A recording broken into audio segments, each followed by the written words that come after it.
What's going on, everybody? It is the one and only Q from Retro Q Gamer back in effect as always, and here we are, episode 25, halfway through the first year of our lovely little Quack experimental podcast. And you might be wondering, wait a minute, Q, there's 52 weeks in a year.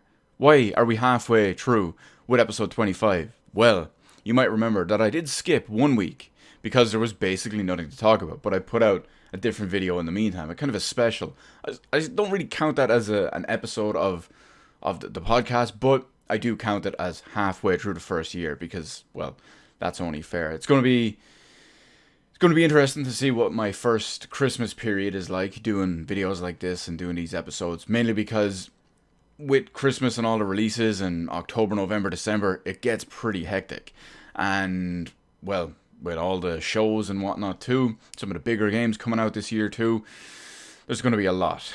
There is going to be a lot. Can't wait to see how it goes, and luckily, I can still do regular videos in the meantime. Now, having said all that, let's get on to our first little topic for today's episode. We have Borderlands 3. Now, Borderlands 3, that Epic Games temporary exclusive game, but yeah, we're going to look about Borderlands 3 on Steam. Now, you might be wondering, Q, it's not on Steam yet. 6 months, April 2020 is when it finally properly first releases for all us real gamers out there. All these people who will not take this bullshit fuckery, and we will allow all those Epic Game Store plebs to beta test it for us in the meantime.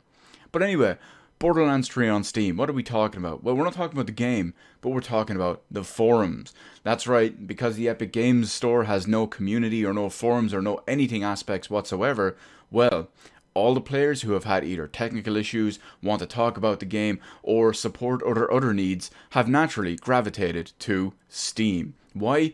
It's almost like it's so crazy, and people go to Steam.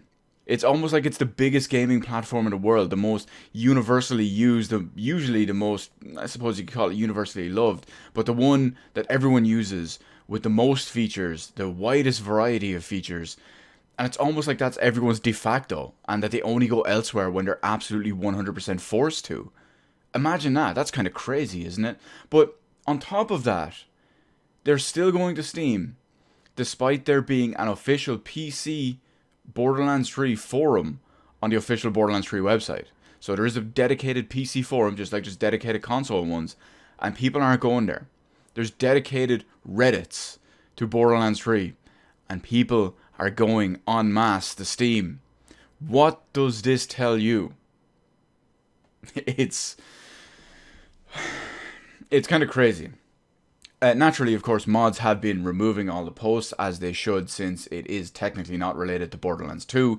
They're posting all these into Borderlands 2 and Borderlands pre-sequel forums. Mostly it's Borderlands 2, because that's the one everyone plays and everyone gives a shit about, unlike the pre-sequel. But yeah, it's not related to Borderlands 2 or the pre-sequel, so mods have been correctly removing all of those. But it tickles me so much that this has to happen, and it happens in this way, just because the Epic Games Store is just such an absolute disaster. And it's going to be even funnier in what we're going to talk about in the next section.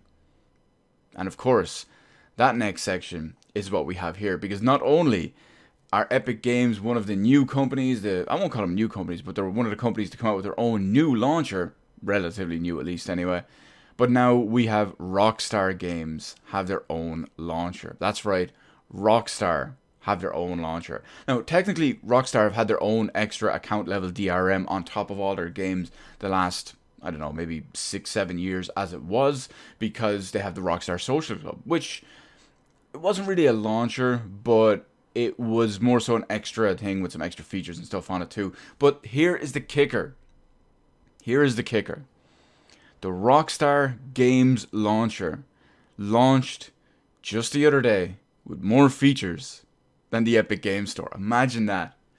It's almost like Epic are full of shit and wildly incompetent and probably just don't give a fuck because they know they can just throw money around. But that's the beauty of it. Rockstar can also throw the same amounts of money around. In fact, they can throw more money around than Epic Games, and they still get all this done. Despite not releasing their own new proper full release game in Oh no, that's not true. They released Red Dead 2 actually. Yeah, okay. They released one game in like what 6 years. So yeah, and they still get all this done. That's especially funny to me. And the main reason I say this is because it has cloud saves. That's the important thing. Cloud saves. People will say whatever about a shopping cart. I do agree that a shopping cart is important, so it doesn't get you banned out of your account like Epic Games can do because it's a poorly designed store. But cloud saves, something that has been standard on almost every platform for the longest time now. They have it. They won. They have it. They only have a few games, and they have it. It's good stuff. Of course, if you do register for the launcher, I shouldn't say register, but if you download it and install it, you can log in with your existing Rockstar Social Club ID, and you get a copy of GTA San Andreas for free. I'm not sure which version of San Andreas it is. There is a more modern, recent, up-to-date one, if you will, that I believe they launched on Xbox 360, as well as one or two other mobile ports or mobile fronts, and it's the mobile port of that. Of course, that's not the version you want. Maybe it's the original PC version, which unfortunately is garbage unless you go on to Steam. See what I'm getting at here? There's a common denominator in here. Unless you go on to Steam and get the San Andreas mod pack. Actually, I think it's called the Los Santos mod pack. I think they're named after the city that they're in, because GTA 3 was the Liberty City one. The other one, I think, was just the Vice City one. And then, yeah.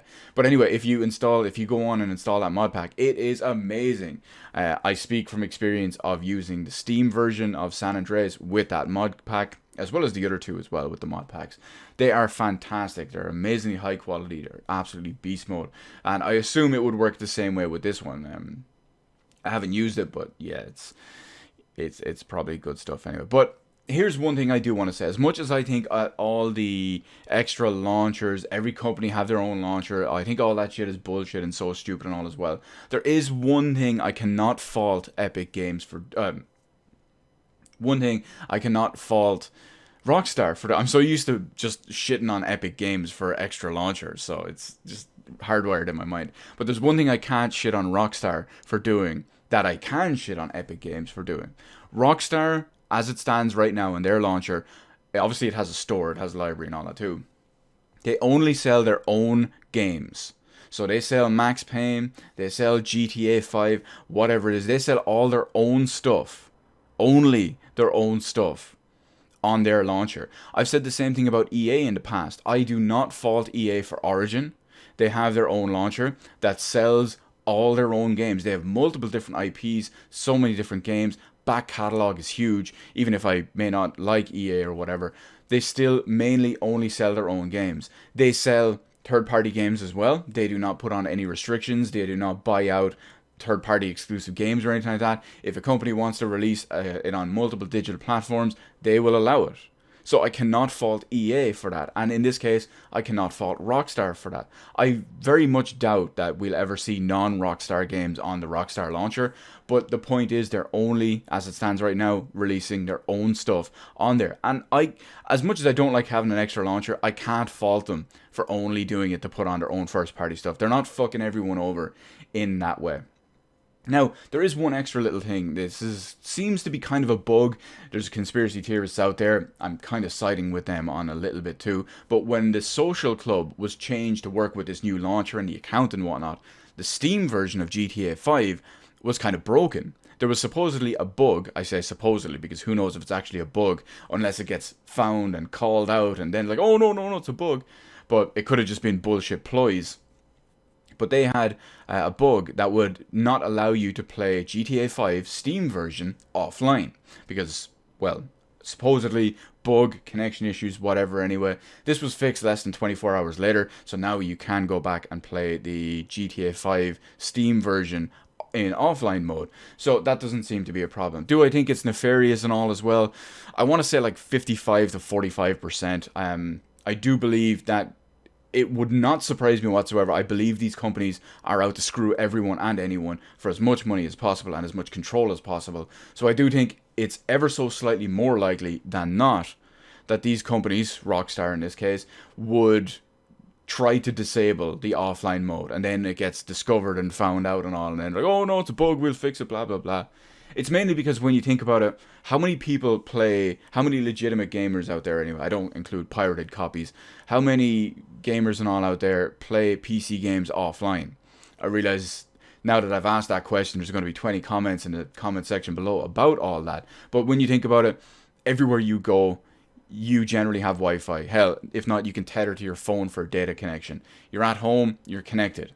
You're wherever you're going, you're visiting someone else or whatever, you're connected. You're in work, you're in a coffee shop, you're connected. So I think it's weird in that regard, but we have to see how it goes. Now, the one last final thing I do want to say about the new Rockstar game launcher and the fact that they're only putting their own stuff on there.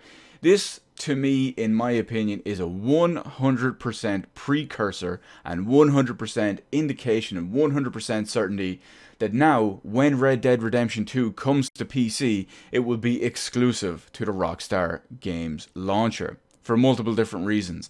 One, it gets them away from Steam in the sense that they don't have to worry about the 30% cut or the new updated revenue cuts. After all, if you get 1 million sales, why get 70% of 1 million? You sell it on a Rockstar Games launcher exclusively, everyone has to buy it there. You get a game like GTA, everyone does buy. A game like GTA, everyone will buy. This is no other thing. This is no other franchise. GTA, I know we're talking about Red Dead 2, but GTA, look at that.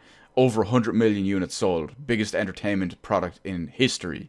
And it will probably go on to be the best-selling video game of all time. So, you can see my point here. They want those 100-something million sales with their full 100%. I can't really fault them in that regard because, again, it's their own first-party. Does it count as first party? It's their own in-house IP and their own product and all too. I have no horse in the race, pardon the pun, because I don't give a shit about Red Dead Redemption. I don't give a shit about Red Dead Redemption 2. I will possibly buy it in a sale. I was going to say a Steam sale there, but I do reckon that we will 100% see Red Dead Redemption 2 launch on PC. That's a given anyway, but 100% that it will be exclusive to the Rockstar Games launcher. Now our next little topic is just more of a follow-up from something we had a week or two ago. With all the modern consoles out there and all the new mini retro consoles and whatnot, like the NES Mini, the SNES Mini, the Capcom Home Arcade, the upcoming TurboGrafx Mini, the Sega Mega Drive Mini, which was unfortunately delayed in Europe and will be out in about 2 weeks. Yes, I am still getting one of those, look forward to that. But we also have the many different Neo Geo consoles. The Neo Geo Mini, there's the Samurai Showdown version of the Mini, there's the European International Mini, there's a Gold Edition Mini, whatever it is. But we know that I talked about another upcoming one that was originally kind of teased as proper new Neo Geo console, but unfortunately turned out to not be the case. We have the Neo Geo Arcade Stick Pro. I'm not going to go massive into detail about what it is, just because I've already talked about it in a previous episode. But to summarize it real quick, it's an arcade stick, like the one that came with the Neo Geo CD back in the day, or that you could use with the Neo Geo CD back in the day, and it comes preloaded with a bunch of games. Now, unfortunately, I was wrong about something in the old one where I said the articles and stuff that I read had hinted that there was a new Metal Slug game in development, which as far as I know is still true, and the original rumor said that it was going to be included with this. Unfortunately, that seems to not be the case, because Neo Geo, or specifically SNK Playmore, have come out and released the entire list of 20 games that are going to be included on this Neo Geo Arcade Stick Pro. Also, I forgot to say that it's a standard plug-and-play style one. It's powered by USB, HDMI to a TV, or if you have one of the mini consoles, it connects to that and you can use it. Anyway, full list of 20 games, including the King of Fighters 95, 97, 98, 99, 2000, 2002. I'm not hugely familiar with King of Fighters. If someone can let me know why 96 and 2001 aren't there, good on you.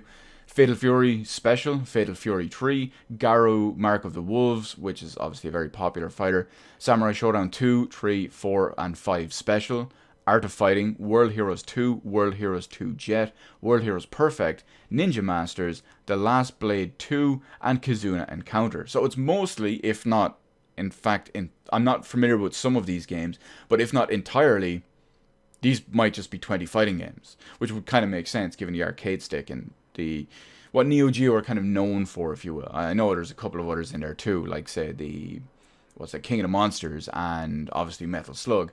But This is a skip for me. This is something that doesn't appeal to me at all. I don't know about you guys, but no, the whole thing of 20-ish fighting games just doesn't do it for me. But it's curious to see how it's going to end up as a product, how the emulation will be, how everything will work as well, and the overall reviews of it. And following on from that, we have Sony with their new announcement that they have an upcoming State of Play for later this month. If you don't know what the State of Play is, it's their little kind of fake mini Nintendo Direct, obvious comparisons aside, but it's for Tuesday, the 24th of September. So it's a few weeks away. Actually, it's not a few weeks away, it's a few days away. What am I saying? Where has September gone? It's going to be about 20 minutes long. It's going to be at 9 p.m. British Standard Time, which is my time. Feel free to go onto the internet and work that around yourself, see where it is for you. But they have promised new game reveals, new content from PlayStation's worldwide studios, and a host of other updates. Now, the wording they use here, actually, you know what? We'll go a little bit further. I have one or two more notes that I want to mention too before we go back to that one. What will we see here? Will it be as disappointing as usual? And after the original announcements and the original tweets, Neil Cookman from Naughty Dog, almost forgot the name, has confirmed that The Last of Us Part 2 will feature in some capacity in this State of Play. Now, I was originally going to completely skip this until I saw his tweet about that, and now, of course, I'm going to stream it on that night. Tuesday, 24th of September, so a few days from now. Feel free to check that out when I do that. It's going to be about a half an hour stream because, well, the presentation is 20 minutes long. But anyway, let's go back to what we have here. They promised new game reveals and new content from PlayStation's worldwide studios. Now, that's especially interesting to me. New game reveals, I'm kind of 50-50 about. Mainly because they say new game reveals. Everyone might automatically be thinking, oh yeah, they're going to announce Uncharted 5, they're going to announce The Last of Us Part 3, they're going to announce Death Stranding 2, they're going to announce all these big things. No. They're not going to do that. You might see new indie game announcements, new indie game reveals, or even smaller stuff reveals and all too. Now, don't get me wrong, I would absolutely love if they came out and released or announced some big stuff. Maybe a Medieval 2 remaster. What other quality stuff do we have on there that people like myself have been dying for a remake of, that have maybe had a nice popular video that just doesn't seem to die, about a possible potential remake of a Sony worldwide studio game from the PlayStation 1. It's been begging for a remake for maybe the PS4 or PS5. A little game called Legend of Dragoon. I don't know. Maybe someone made a video about it before. Who knows? But on top of all of that, that is something that could be possible. That's not obviously 100% top tier. So I do think something like that could be possible. But you could also be looking at games in around that tier. Siphon Filter, Ape Escape. There's tons of other stuff that they could actually come out and do. So even if when they say new game reveals, it doesn't have to be top tier, balls to the wall, blow your brains out your ears kind of shock. They could still have some other slightly lower down tier, slightly mid tier stuff that could still be amazing. So it is entirely possible that they do that. And they do also say new content from PlayStation's worldwide studios. When you look in to the studios that make up the PlayStation worldwide studios, obviously you've got the American ones, you've got Polyphony Digital and all as well. So it could be new updates to Gran Turismo. It could be, what other studios do they have? There could be DLC for God of War. There could be DLC for that flopped Uncharted spin-off. There could be new stuff. You see what I mean? Because it specifically says new content. It doesn't say they said new game reveals as a separate one, but there's specifically new content. So we'll have to wait and see anyway. A couple of days from now, join me on that, 9 p.m. BST. The stream will go live about 15 minutes beforehand at 8:45 BST on Tuesday the 24th of September. And we'll see what it is. We'll talk about our predictions and all beforehand. And then we'll look back and reflect on everything, talk about what we saw once it's over. Hopefully this one isn't as disappointing as the previous two, which were just absolutely fucking awful. Now, this next topic is something I've kind of brought back and forth now and again. It's came up every so often, and I've kind of swung both ways on it on this specific topic. Still don't know where I fit about it just yet, but I want to open it up for a big discussion and go into big detail about the entire situation. It's very, very relevant this generation because of Sony and the PS4 and what people have been looking at their library and all too. And at the same time, Microsoft on the opposite end of the spectrum and their, well, complete opposite side of it. Now, we have the big age-old question. Are exclusives truly anti-consumer? Now, again, that's not a question, but not more of a regular question, but more of a philosophical statement in that regard. Now, I do want to put in a couple of caveats and a couple of stipulations in that regard. We're talking about either first-party in-house exclusive games or games entirely funded by the manufacturer. An example of that would be Bayonetta 2 from Platinum Games / Nintendo. Bayonetta 2 would not exist if it wasn't for Nintendo. Nintendo paid for that game to be completely funded, so that counts in that regard. And what it doesn't count, it's not including games that happen to only release on one platform. An example of this is Persona 5, because that released on, say, PS3 / PS4. For the purposes of this video, we're just looking at as the Sony platforms. But again, there's no evidence and no indication that this game was ever funded by Sony. They only possibly either bought exclusivity rights or Atlas just decided to release it on Sony. So this rolls into my next one as well. Or it also does not include games that only have their exclusivity rights bought but would still exist anyway. Think Death Stranding. I say Death Stranding because many people forget that Death Stranding was originally announced for PC and PS4 before it was eventually later announced as a PS4 possibly exclusive. So you see my point. The game would exist anyway. It probably just had the exclusivity rights bought.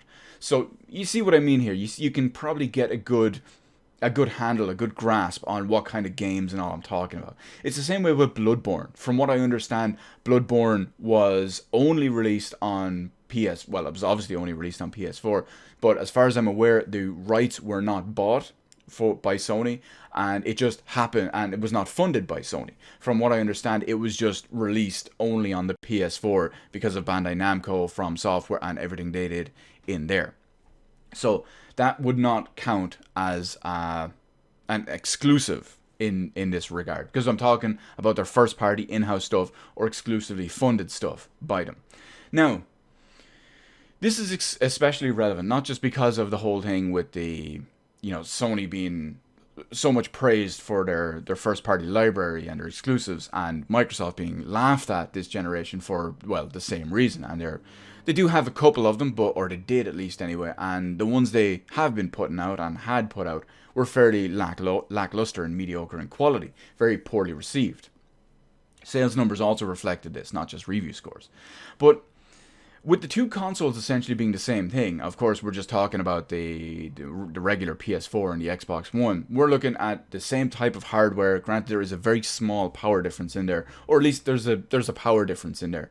But the point is that they both run the same type of CPU. They both run the same type of RAM. They both run the same type of video card. They both run the same type of this, that, and the other. They're essentially the same thing. So in an era where the two guys' box is basically the same, you need a reason, companies need a reason to make you buy their box over something else, over the other guy's box. Now, first-party games do this. Nintendo has proved this throughout all these years, throughout the last 20 years when they've been completely irrelevant from the mainstream gaming console home market.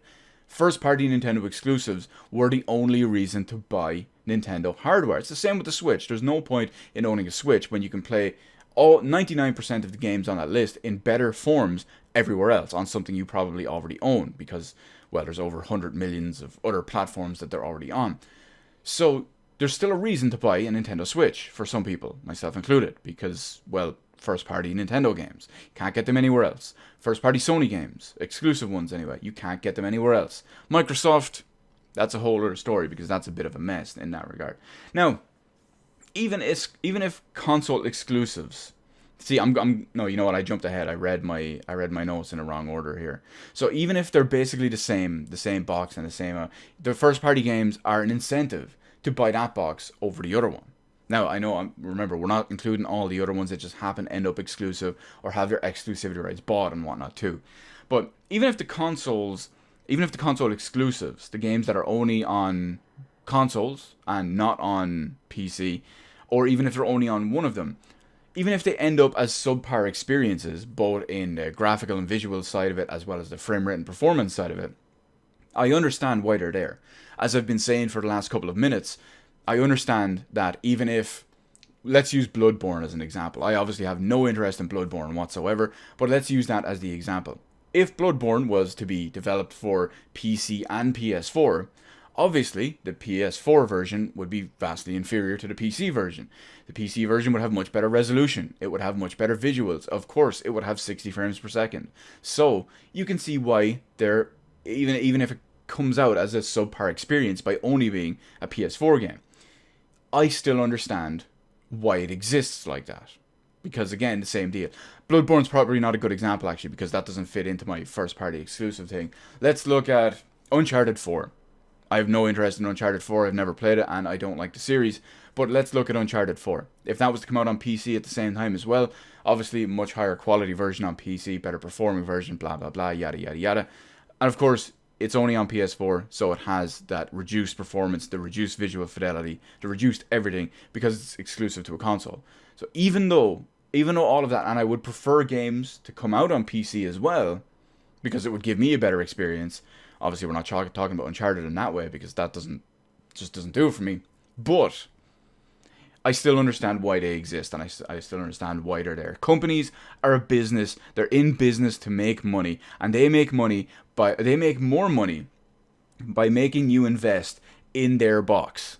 Instead of just releasing on every platform and getting whatever it is from whatever their game sold, rather than just selling a few select games on all systems. Because when you think about all the first-party Sony games or the first-party Microsoft games, there's nowhere near around a huge amount as people think.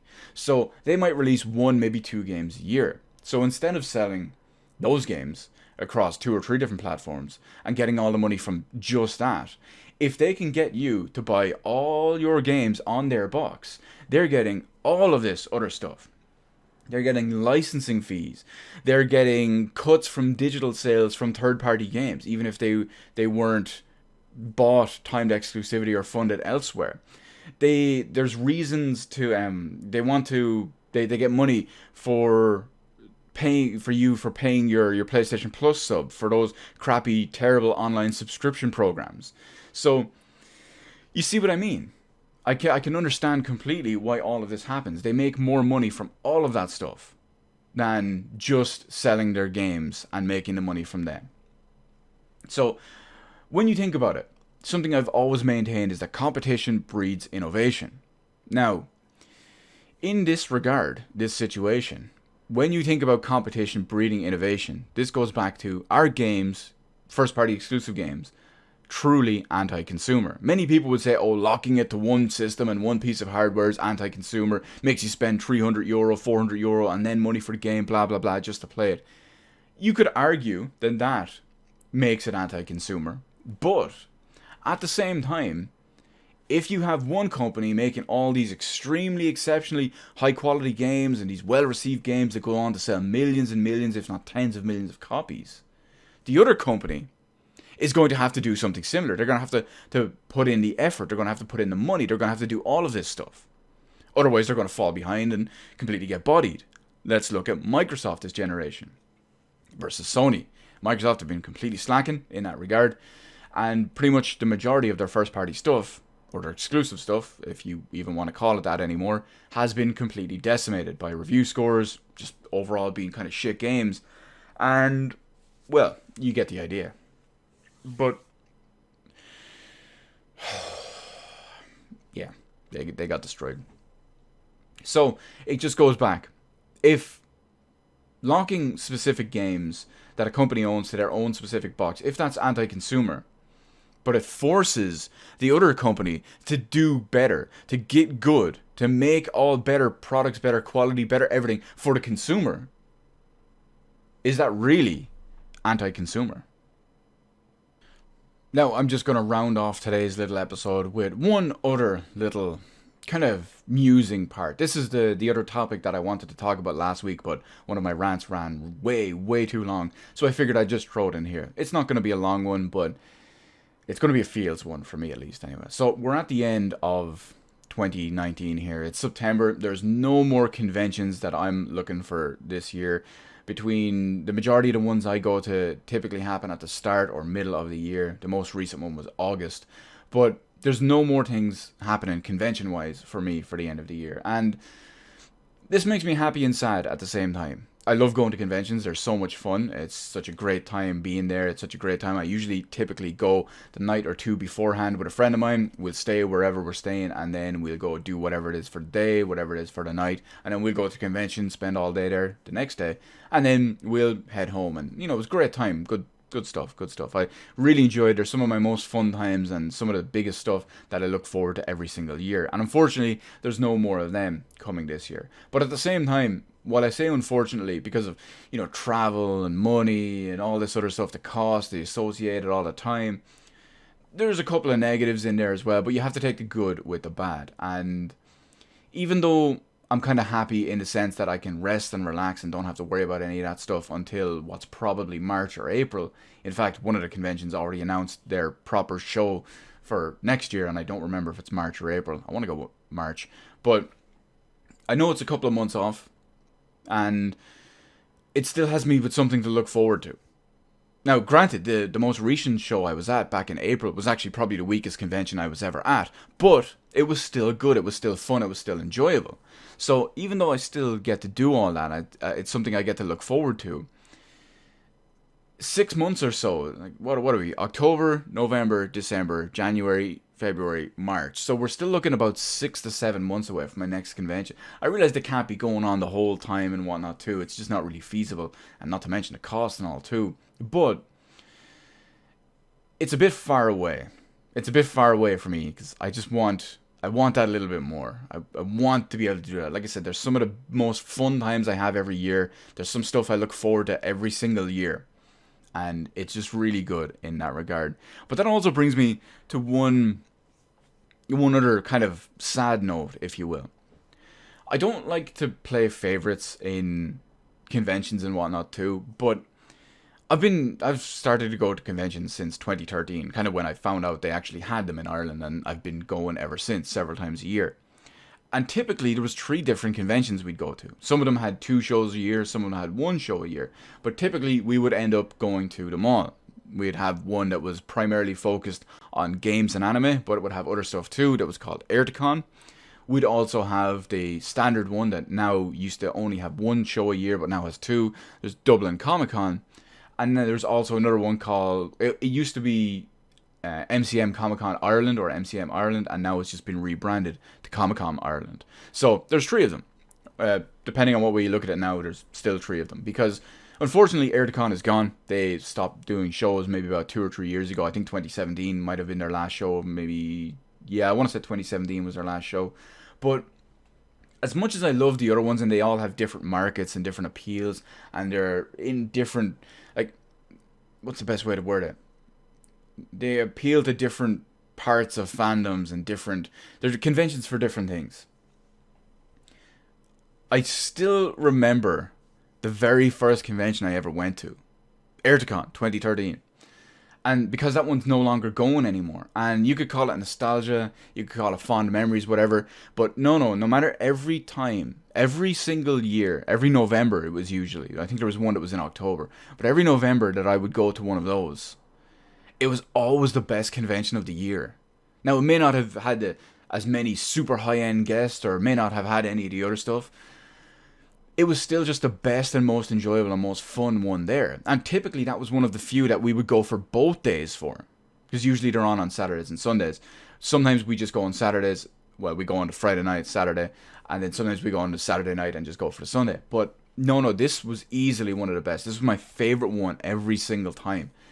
And unfortunately, it's no longer around. But just the fact, I remember it so well. I remember, because 2013 was a very different time for those of you out there probably may not know this, but especially here in Ireland, because we're always lagging behind in some aspects. 2013, trying to work with, mobile data, Google Maps, all of this other stuff, booking stuff online. Many places would still only take physical tickets instead of actual, digital bookings and reservations and whatnot too. Yes, that's it, 2013, that was still how it happened. like, I still remember it. We were trying to find a place. Granted, it's in, Ireland's biggest football stadium. It was in one of the buildings attached to it, but it was down in a place that we never went. It was down in a corner of Dublin that we never went to.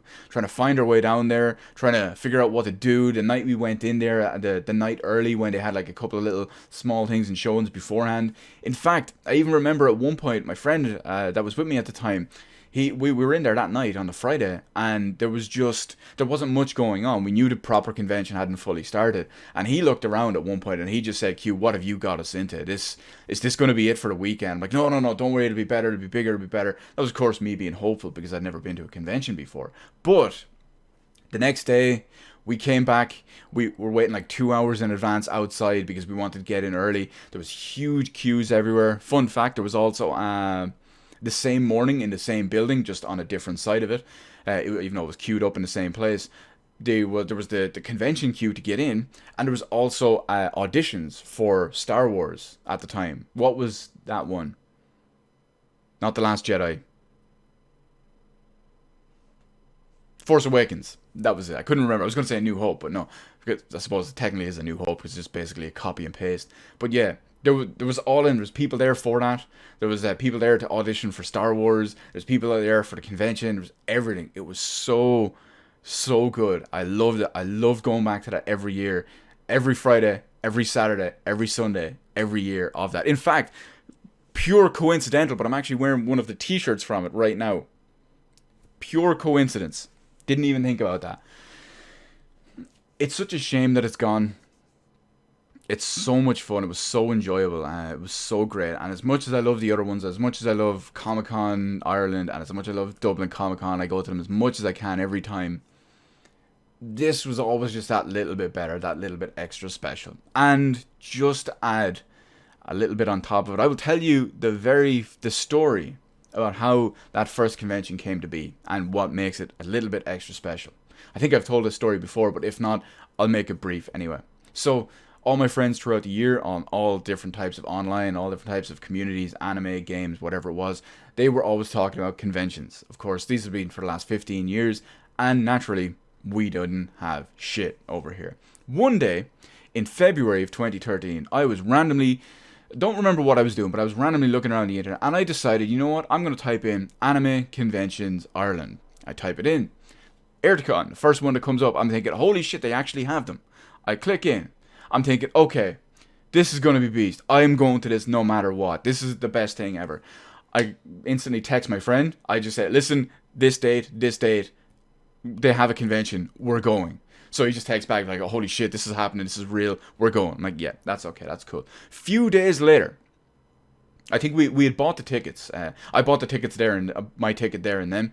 I told him to buy the ticket there and then. No, I think I bought his ticket that year too. Again, yeah, I did. I bought everyone's ticket that year because I had to. It's me. I'm in charge of everything because if I'm not, everyone fucks everything up and nothing gets done or it gets done incorrectly. So naturally, I have to lead the charge. Just my cross to bear. But a few days later, they announced a special guest. And I'm thinking, holy shit. When I see this special guest, I'm thinking, wow, this blows my mind. This is beyond the realm of anything ever possible. Because of just exploring this and just finding out about this and whatnot. But they announced that Troy Baker was going to be the special guest of honor.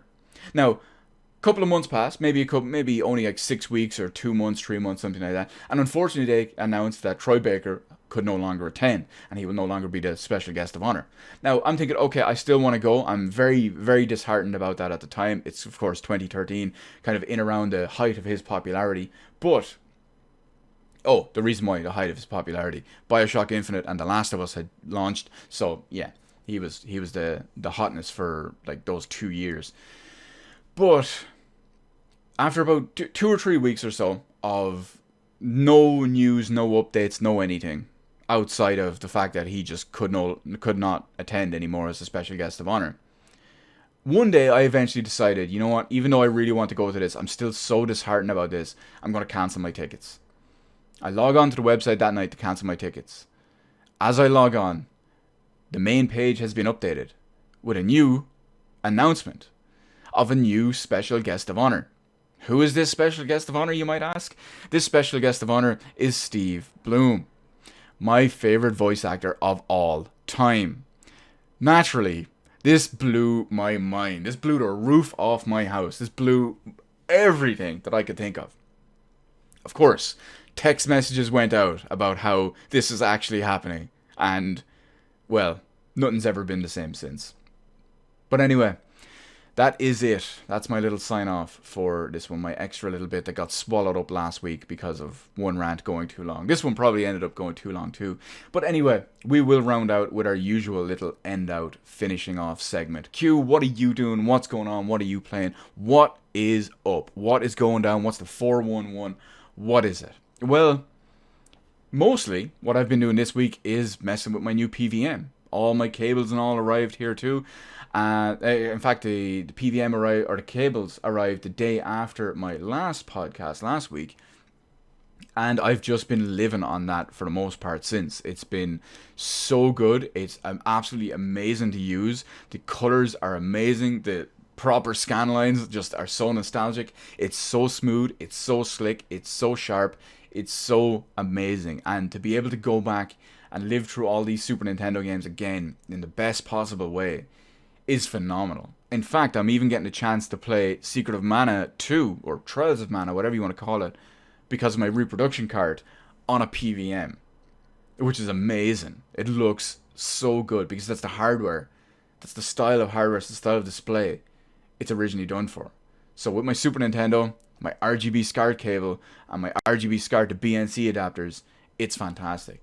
I've thrown a couple of other things on there too. I have an RGB SCART cable for my OG Xbox 180, messed around with that, and holy crap, is Halo fantastic on that. A couple of other games I tried out too, but Halo was of course the big deal. Now, I am going to be getting a PS2 RGB SCART cable soon because for some reason it's very, very hard to find a component to BNC adapter. So I'm just going to get an RGB PS2 SCART cable, use that with my PS2 and PS1 games, and well, that's going to be amazing as well. I really think I'm going to replay Silent Hill 2 on the PVM using that cable. It's going to be great.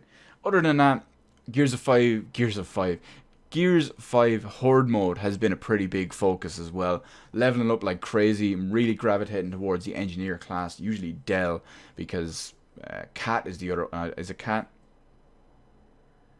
I think Cat's the other one, and her weapons just don't do it for me. But yeah, I'm leveling up with Dell. I'm going good. I'm going to start learning all the others as well. I did try out Escape earlier today, and I was not enjoying it whatsoever. It's very hard to find a game. It was basically dead.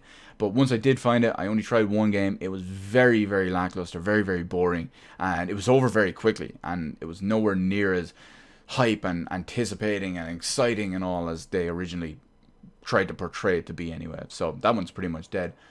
Final Fantasy VIII Remastered has officially been started. I started it yesterday. I started playing a good bit of the way. I won't say a good bit of the way through it. I started playing it for a few hours at the start. Unfortunately, I kind of got full tilt trying to get that. I always call her Quistis. I don't know if it's pronounced some other way. I've never heard it in proper pronunciated form. But I went full tilt trying to get her card for like 2 hours. And just so rage induced. But I think at this point I'm just going to say fuck Triple Triad and just play the game, go through everywhere I need to get on that one. But I'm going to try do it. I was playing a little bit more today. I just finished the Ifrit Cave, so I'm still right at the start, but I'm back in. I'm going to go on the seed mission, and I am hoping that I can bring myself to finally finish the game fully this time. I never finished it before. I got right to the end, got put in an unwinnable situation. I could not go back, could not go forward, and yeah, I got fucked. So hopefully it's not going to be the same way this way. I'm going to be going in. I've never really liked Final Fantasy VIII, and I really hope I can tough out some of the two of the biggest things, my biggest dislikes, my arguably straight up hates for Final Fantasy VIII is the entire Laguna storyline. Everything to do with Laguna and swapping back and forth between them, I absolutely hate. There's also a period of time, I think it's at the start of Disc 2, or what will be Disc 2, obviously PC and all, but again, it's a lot of Laguna stuff. It's Laguna heavy. Then when you do swap back to the others, you're looking at the prison, you're the desert prison, all that stuff. It's a very, very tough bit to get through. It's just so boring and unenjoyable. But hopefully I'll make it through. That's actually where I stopped playing on the previous Steam release a couple of years ago. When I tried to go through it there, it's just, I got to that point and I said, I cannot stand this whatsoever. But hopefully I can tough through it this time and finally get this game knocked off the list. But other than that, I've been playing a little bit of Pokemon Black. I'm working on it again. Of course, what got me back into it was, well, I shouldn't say what got me back into it, because I decided that I was going to start that, or not so much start it, but go back to it and continue on a little bit. And then later that day, they announced, oh hey, Gen 5 coming to Pokemon Go. So I'm slowly but surely working my way through that one. I'm still very, very near the start. When I gave up on it last time, I was just at the first gym. Now I'm just coming into the second gym town at least anyway. So it's going to be there eventually. I do want to get it done. Kind of a bit close to Pokemon Gen 8 at the moment. I would like a bit of a break so I don't kind of get burned out on it, but we'll see how it goes. Maybe it'll go on hold again. Who knows? I picked up Zelda Link's Awakening, the limited edition, yesterday morning, and I opened it up, had a look around with it. I'm not playing it just yet. It is on hold, mainly because I just have so much other stuff I want to do, to watch, to play, to do in general, as well as work and all that too. It'll just have to wait. And not to mention, I don't know how I feel about it yet, because I love Link's Awakening. I really, really despise the art style, and now I found out that the game, while it plays at 60 FPS, it absolutely tanks down to 30 at some point. That's a huge issue. That's an absolute failure of a game in technical design, but I digress. Anyway, that is it for this week, for episode 25 of our lovely little Quack Experimental Podcast. As always, I want to thank everyone for watching me, joining me throughout whatever it is here. And naturally, if you do feel like talking about anything we talked about here, feel free to hit up the comment section below. And not to mention that if you do have anything that you may think that catches my eye, piques my interest, tickles my fancy, whatever it is, feel free to let me know in the comment section below, or slide into those DMs. They are open on Twitter for many reasons, that of course being one of them. As always, thank you so much for watching. Feel free to hit the appropriate button to let me know how I did on the video, and while you're at it, why not head on over and hit the subscribe button and even ring the little notification bell. Granted, getting a notification from YouTube when one of these beautiful, glorious episodes goes up and goes live every weekend, well, that's a whole other story, but at least you can say you tried, am I right? As always, thank you so much for watching, and remember that winners don't play switchboards.